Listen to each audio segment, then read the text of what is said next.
Kasih karunia dan damai sejahtera Allah Bapa kita dan anaknya Tuhan Yesus Kristus menyertai saudara. Amin.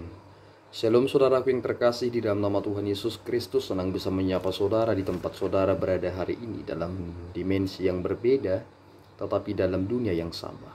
Sebagai insan yang diciptakan untuk Tuhan sebelum melakukan rangkaian aktivitas kita pada hari ini, marilah kita mengawalinya dengan mendengarkan firman Tuhan.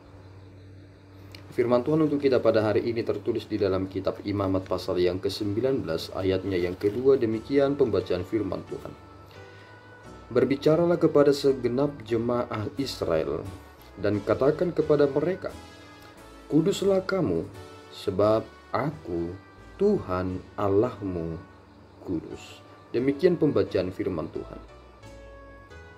Saudaraku yang terkasih di dalam nama Tuhan Yesus Kristus, ini adalah panggilan hidup kepada bangsa Israel dan juga kita di dalam masa sekarang ini, bahwasanya kemungkinan untuk hidup di dalam kekudusan itu menjadi mungkin.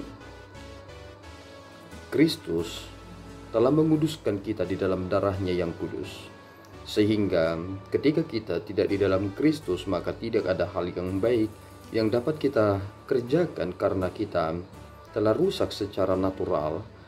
Tidak ada hal yang baik yang kita bisa lahirkan secara natural dalam kehidupan kita, karena kedagingan kita telah dipengaruhi dan telah dirusak oleh keberdosaan itu. Sehingga niatan dari setiap manusia yang berdosa adalah buah dari dirinya, kedagingannya yang belum terselamatkan. Dan kita kini telah menerima itu lewat pengampunan yang telah dinyatakan di dalam Kristus, bahwasanya Allah menerima kita di dalam Kristus, dan itu adalah kunci yang terpenting di dalam memahami itu.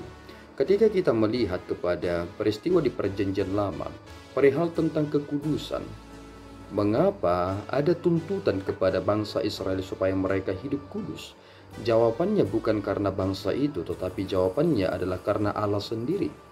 Karena Allah adalah kudus, maka kamu juga harus kudus.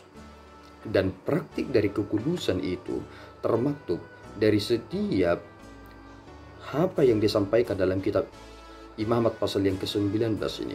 Hormatilah ayah dan ibumu, dan kemudian engkau harus memperhatikan betul-betul tentang persembahanmu, bahwasanya jika engkau mempersembahkan persembahanmu, hendaklah mempersembahkan korban itu sebagaimana mestinya. Hingga pada hari yang kedua engkau masih bisa memakannya, tetapi pada hari yang ketiga tidak bisa, karena itu najis dan sangat menjijikkan di hadapan Tuhan. Dan kita lihat bahwasanya dari sebuah prinsip ini ada suatu hal yang besar yang terjadi dalam perjalanan hidup selanjutnya.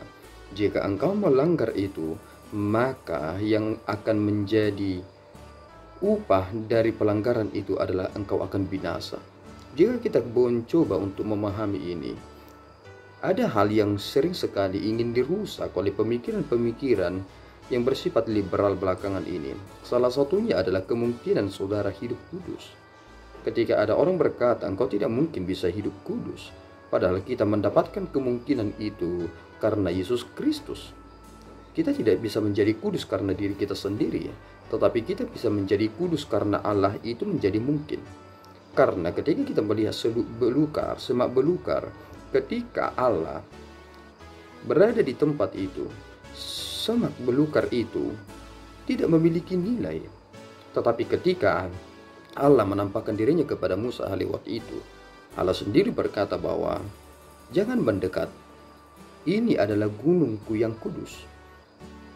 Ketika Allah berada di dalam diri manusia, ketika Roh Kudus itu ada dalam diri manusia, bukankah kita menyadari bahwasanya kekudusan itu menjadi mungkin? Dan inilah mendorong kita kepada praktik kehidupan yang memiliki substansi yang jelas.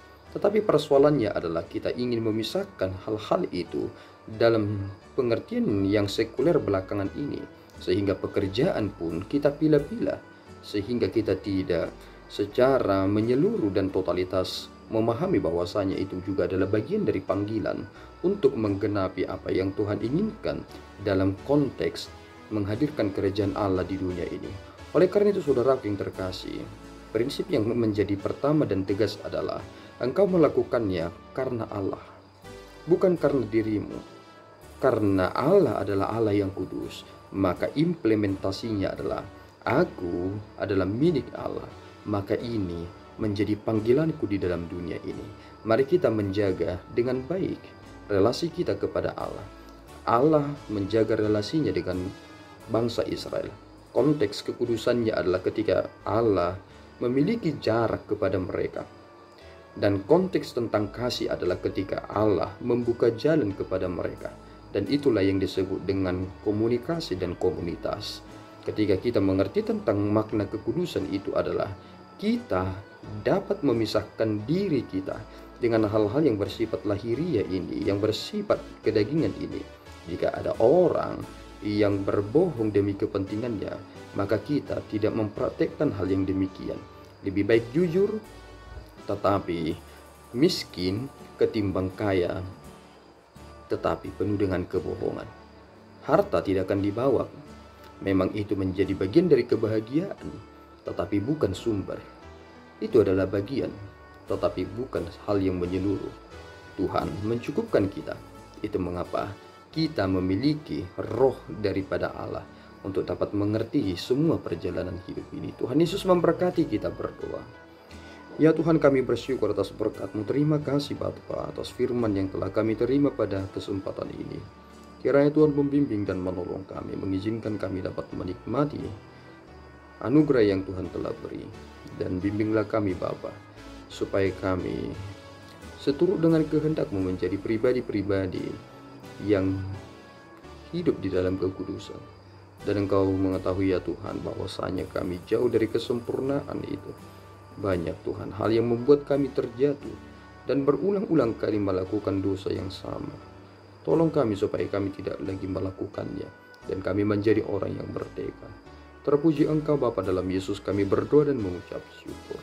Anugerah Tuhan kita Yesus Kristus, kasih setia Allah Bapa, dan persekutuan Roh Kudus menyertai saudara. Amin. Tuhan Yesus memberkati.